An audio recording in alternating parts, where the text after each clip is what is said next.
எங்க திரும்பின பக்கம் பார்த்தாலும் ஆர்கானிக் ஷாப்ஸ், ஆர்கானிக் கல்டிவேஷன், அப்புறம் organic food, organic rice, organic காய்கறி, ஆர்கானிக். எங்க ஆர்கானிக் ஆர்கானிக் ஆர்கானிக் என்னதான் இந்த ஆர்கானிக்னு சொல்றது நம்மளை பொறுத்த வரைக்கும் கடைசி.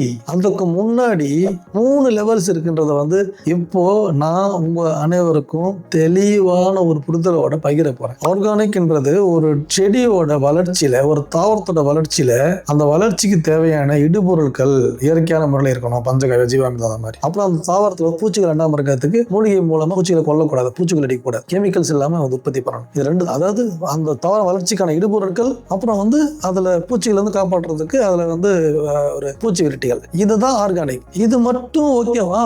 பத்துமா?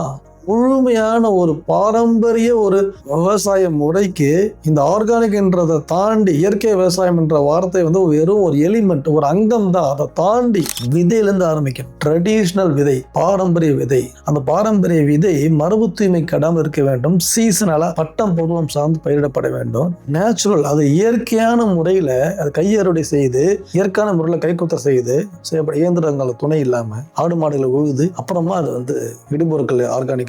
So traditional, seasonal, natural and organic. Organic என்றது ஒரு இடுபொருட்கள் மட்டும்தான். வளர்ச்சிக்கு தேவையான உரங்கள் இயற்கை உரங்களாக இருக்க வேண்டும், மூலிகை பூச்சி விரட்டிகளாக இருக்க வேண்டும். அது மட்டும்தான் ஆர்கானிக்னு சொல்லக்கூடிய ஒரு சின்ன எலிமெண்ட். அதுக்கு மேல நண்பர்களே, traditional, seasonal, natural and organic. இது 4மே செக்மெண்டேஷன் ஆகி 4மே மேட்ச் ஆனா மட்டும்தான் அந்த தாவரத்தால உயிராற்றல் மூலக்கூறுகளை முறையாக உற்பத்தி செய்ய முடியும். இந்த ட்ரெடிஷ்னல், சீசனல், நேச்சுரல் 3 செட் ஆகாம, 3 சிஸ்டம்ல பழக்கத்துல இல்லாம வெறும் ஆர்கானிக் மட்டும் போட்டு பண்ண, அதுல பயோ ஆக்டிவ் மாலிகுல்ஸ், அந்த தாவரங்களால், சிறுதானியங்களா இருக்கட்டும், அந்த பாரம்பரிய அரிசியா இருக்கட்டும், அவைகளால் உயிராற்றல் மூலக்கூறுகளை முழுவதுமாக உற்பத்தி செய்து கொடுக்க முடியாது. கண்டிப்பாக அனைத்து விவசாயிகளுக்கும், இயற்கை விவசாயிகளுக்கும் என்னோட கோரிக்கை. இந்த கோரிக்கையை தயவு செய்து செவிமடுத்து அதற்கான முறையான traditional, seasonal, natural and organic என்ற ஒரு 4 நெறிமுறைகளையும் கடைபிடித்து பாரம்பரிய அரிசியை உற்பத்தி செய்த நுகர்வோர்களுக்கு வழங்குமாறு கேட்டுக்கொள்கிறேன். நன்றி.